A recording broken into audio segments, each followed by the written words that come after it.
Although Ms. Harris is now officially free, his release has caused a storm that no one anticipated.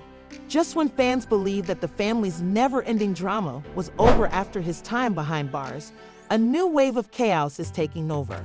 Rumors are circulating, emotions are running high, insiders are whispering about shocking betrayals, unexpected confrontations, and a truth so explosive that it could tear everything apart, and the streets are ablaze with speculation. Earned, or was something shady going on behind the scenes? And what about Yandy? Her response to this news has left fans stunned. Some say she fought for this moment, while others say she never wanted him to return home.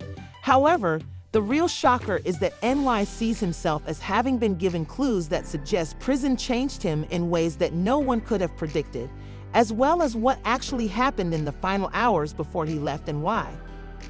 Does it seem like this is just the beginning of something even bigger? If so, buckle up because we're going to go into all the amazing details of Ms. Harris' release. I promise you won't believe what comes next. It began like a bad dream, one of those nightmares that seem too real to be true. In the middle of the night, a phone started to ring, and news about Mendeecees Harris being in jail again turned everything upside down. Yandy Smith Harris couldn't believe she had stood by him through everything, sacrificed too much, and fought too hard. But now it was happening all over again. Her heart was racing as she heard the details, barely processing the words. There had to be a mistake. VCs had assured her that he wouldn't be involved in anything that would endanger their family. But here they were, and within hours, social media was overflowing with speculative, fervent theories and angry. Some fans believed that he was innocent and that this was all a misunderstanding or a setup, while others weren't so sure. They recalled his past legal issues and the years he had already served. Was this just history repeating itself, or was there something much more sinister going on inside the jail? DC sat in silence, trying to figure out how he got there. He wasn't new to this life.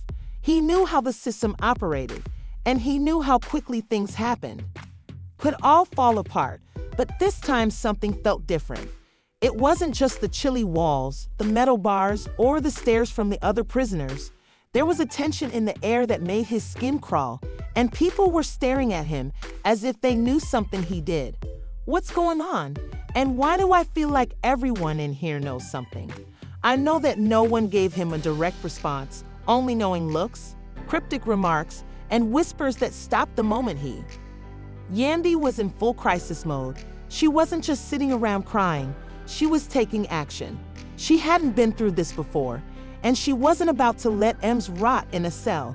She called lawyers for every favor she could think of and demanded answers. How did this happen? What were the charges? Why hadn't she left?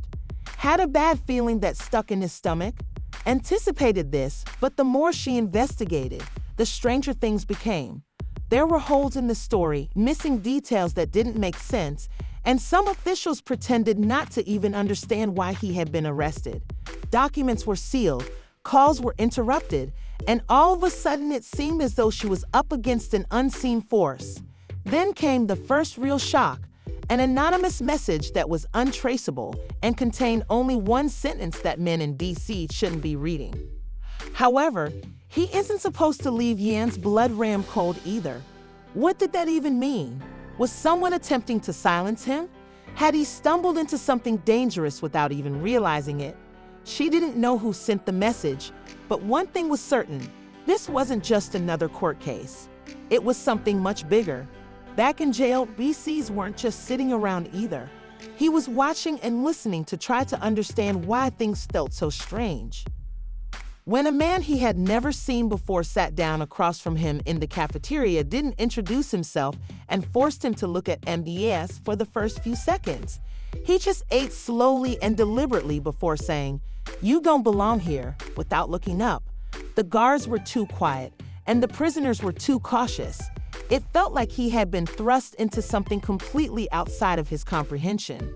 Supposedly to indicate that the man finally looked him in the eyes, and something in them made MDC shudder. You're in the middle of something you don't understand, and if I were you, I would be praying for an early release.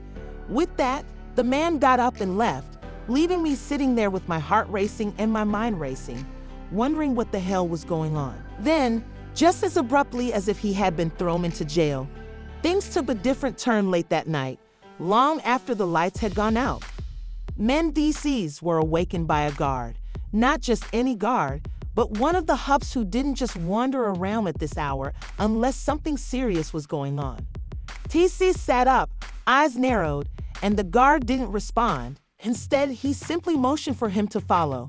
As he passed the cells and through the hallways, past the other prisoners who were watching from the shadows, he couldn't get rid of the feeling that this wasn't just. On a routine transfer, he was being taken somewhere for a reason. And at last they stopped in a small, dimly lit room where another man wearing a suit was waiting. This man definitely didn't belong in jail at this hour, so sit down, Mr. Harris, DCs. The man didn't move, and he smiled, but it was cold. That's not important. What matters is that you're leaving the heater. I blinked, and the man leaned forward a little.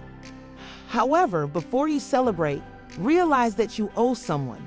DC's stomach dropped, and he realized that something wasn't right. The man's smile widened, and he left the room, leaving me alone with a lot of questions and the depressing realization that his freedom wasn't truly freedom at all. Meanwhile, Yandy's phone rang outside, and she grabbed it breathlessly, expecting it to be another unanswered call. Instead, she heard the words she had been desperate to hear, that MDC was being released, and for a moment, she didn't react. She was frozen, unable to process what she had just heard. Then reality hit her, and she realized that no one had an explanation for why, after all the pushback, confusion, and obstacles, he was suddenly being released. Just as she was about to feel relief, her phone buzzed again, displaying another message exactly like the one before. He's coming home, but he's not safe. Yandy's breath caught in her throat. What the hell was going on? That was the question that would haunt them both as Mendeecees left the prison gates and entered a world that was suddenly far more dangerous than he had ever imagined. Manny just left the prison gates when reality hit him hard. The flashing paparazzi cameras' lights and the deafening cries of. For a brief moment, he sat there staring out the window as the prison faded into the distance. But instead of feeling relief, he felt unease creeping into his chest from his phone that had been turned off for weeks. He kept his head down and walked straight towards the black SUV parked outside. The door swung open, and he slid into the back seat, exhaling deeply. Reporters and the oppressive crowd of onlookers made it clear that his release wasn't just personal, it was a public spectacle. Was now a ticking time bomb. As soon as he turned it on, he received a barrage of missed calls, texts, and social media mentions. People all over the world had been following his case, and now they were responding to his release. Some of the messages were encouraging, while others weren't so much. He scrolled through the chaos until he saw a text from Yandy that said, "We need to talk about something." Those 4 words sent him shivers, and he called her right away. "Baby, I'm just heading home." He paused, trying to maintain his composure, and then Yandy's voice was colder than he had anticipated. "Okay, I'll be here," he said. But that was it. No excitement, no relief, just that flat, unreadable response. He put his phone down, rubbing his hands together anxiously. He had imagined this moment so many times, coming home with Yandy and the kids again, but something to him it wouldn't be that simple. The car ride home felt longer than ever, and his driver sensed the tension but didn't. The only sound he could hear was the hum of the engine and the occasional thump from passing cars. His thoughts were racing. Had something happened while he was inside? Was Yandy upset about something, or was she simply overwhelmed? He hadn't been gone for years, but even a few weeks in jail could make all the difference.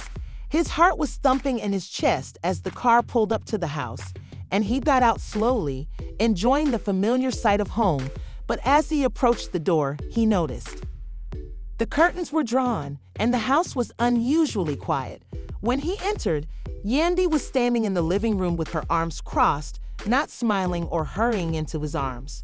Her expression was unreadable, so she just stared at him. "Hey baby, I'm home," she said, and then there was silence. We need to talk, she said, swallowing hard. Okay, what's wrong? Yandy exhaled, shaking her head.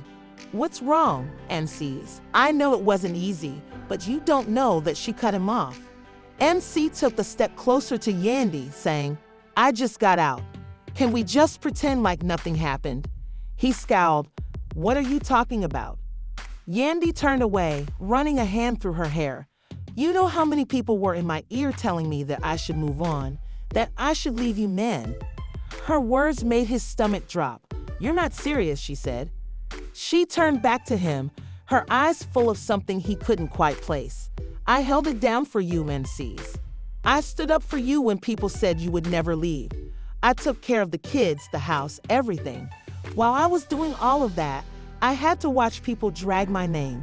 The men in our relationship, Mendeecees, reached for her hands, but she pulled away. I know it was difficult. He said, his voice softer now, but I'm here, I'm home, and we can fix this. Yandy let out a bitter. I need to know the truth, Yandy said as she stared at him, her eyes searching for him. About the things I heard about the rumors. Mendeecees stiffened. What rumors? Yandy took a deep breath. I heard you laugh. That simple Mendeecees felt a pit in his stomach because this wasn't how it was supposed to go. Then came the next bombshell. Facts about men that I didn't know. Mendeecees stay, his jaw tight, Kit said. Who's been saying that? Sheet matters whether it's true or not. NC shook his head, frustrated. Yandy, you know me. You know the man I am. Do I? She challenged. He stepped closer. Yes, you do. I would never lie to you. She looked at him for a long time. Then she took out her phone from a drawer, scrolled for a moment, and then turned the screen in his direction. Where did you get this? He asked in a low voice. Doesn't matter. Yandy shot back. I need you to be honest with me about VCs right now, he said, looking down at his blood-stained cold. On the screen, there was a message thread with a conversation between someone claiming to be connected to the past, a conversation that hinted at something Yandy had never known. He had just arrived home. His heart pounded in his chest as he looked at his phone, the call from the unknown number still echoing in his head, his hands balled into fists, his mind racing with the weight of what had just transpired. Rico's warning wasn't just a threat. It was a reminder that his past had never really let him go. He turned back to Yandy, who was standing with her arms crossed, her expression. His voice was low but firm, and Yandy let out a hollow laugh. Trust you, he said, because after everything Mendeecees, you disappeared into that prison, and now you're back acting like you can't control what I do, what I ask, or who I talk to. You expect me to just sit here and be quiet? This isn't about control. He couldn't read her eyes, and he could see the conflict in her eyes as the pain of betrayal battled against the love she still had for him. Yandy shook her head, saying, this is about keeping you safe from what Mendeecees, from your past, from the things you never told me, because if that's the case, then I should have never been in danger to begin with. Ed was exhausted, and every moment since leaving that prison felt like a battle against the outside world, his past, and now the very person he had wanted to return home to. You don't understand, Ed. Mumbled, then made me understand. Yandy shot back, telling me the truth. Men saw her, his chest rising and falling with deep breaths, and he could see the fire in her eyes and her determination. If he didn't tell her, she would continue to dig, and if she did, he swallowed hard back before I entered. I was involved in not only the things that got me locked up, but also other things involving people I believed to be my brothers, my friends, and promises to them, deals, and when I left the mess behind when I went to jail, Yandy's eyes narrowed. What kind of mess did MCs exhale? A deal that never got finished, money that never got delivered, and now those people think I owe them? Yandy's face twisted in disbelief. So all this time you were out here worrying about me, but in reality, they're after you. It's not just me, Yandy NBC's voice rose. It's you, our family, and if they can't reach me, they'll come for you. You to stop asking questions. Yandy stepped back, her arms encircling herself. You've been keeping secrets, creating enemies, and endangering all of us, And you didn't think I should know. I thought I was protecting you, Mink said, but now you've turned yourself into a target. Yandy laughed bitterly. Oh, so this is my fault. MC shook his head and walked towards her, saying, No, it's not your fault. It's mine, Yandy said, staring at him for a long time. He could see the struggle going on inside her head, the anger, hurt, and fear. Finally, she spoke, and before M could respond, a loud knock sounded through the house, and both of them froze. The knock came again, harder this time, and MC's heart pounded as he took out his phone to check the security camera on the front porch. His blood ran cold. It was Rico. He was standing at the door with his hands in his pockets and his face twisted in that same arrogant smirk that BC had seen too often before. Yandy saw his reaction right away, but the MBCs didn't respond. Instead, he turned and walked towards the door, his steps heavy, and he took a deep breath before swinging it open. Hello, Mendeecees, Rico said in a low voice, and his jaw clenched. What do you want? Rico looked past him into the house and wanted to talk. Are you going to invite me in, or are we acting like animals here? VCS didn't move, so we're not doing anything. Whatever you came for, you can leave. Rico's smirk lightened a little, but you're mistaken. I came here to collect, and you know exactly what I mean. Yandy appeared behind M, her arms crossed. Rico's eyes brightened, and she must be the wife. When Mendeecees finally stepped forward to block Yandy's view, he said, Don't talk to her. Rico laughed. Relax, I'm just being friendly. His face darkened. But let's be honest, that's not why I'm here. You have business to handle, and if you don't, I don't need to tell you what happens next. BC's mind raced because he knew Rico wasn't bluffing. The man never showed up without a reason, and if he was standing at Mendeecees' doorstep, it meant it was. Even worse than he anticipated. You have 48 hours, Rico said in a casual but menacing tone. With that, he turned and disappeared back down the porch into the night, leaving MDC standing there with his fists clenched so tightly that his nails dug into his palms, Yandy by his side, her face now pale. Transpired, Mendy turned to face her. 2 days are allotted to fix the illegible face. This or everything will collapse.